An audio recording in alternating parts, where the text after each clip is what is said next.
Sometimes I make a list of people I'd love to kill. Didn't see ya. Don't push me!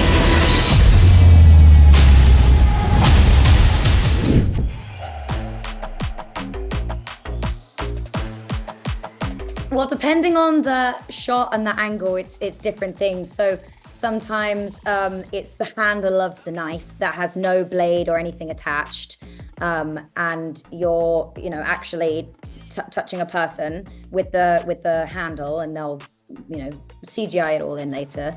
And then sometimes it's a doll, it's a rubber doll. Sometimes that rubber doll looks freakishly human, and it's quite disconcerting. And then sometimes there's nothing there, and it's just a close-up of my face, and I just have to pretend. So depending on the shot. The actual stabbing, like the physicality of it, no, that it still remains uncomfortable, which I think is a good thing. I think if that was to ever change, I should probably go to therapy and think about what that means. But there is definitely something cathartic about losing your inhibition. One moment in particular in episode 1 stands out to me. A few moments actually from episode 1 where the animal comes out, and it's not something we ever do. It's not something we're allowed to do, especially as women, where we have to really manage our emotions and be quite careful with what we let out and when we let it out.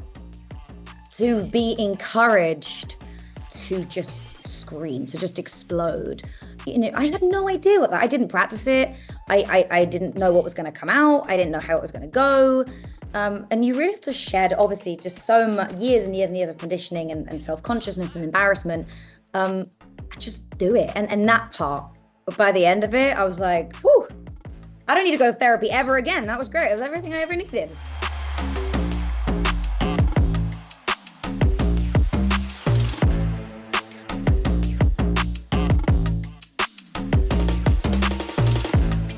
Definitely. The main thing that I look for in a project is I just want to do something that scares me.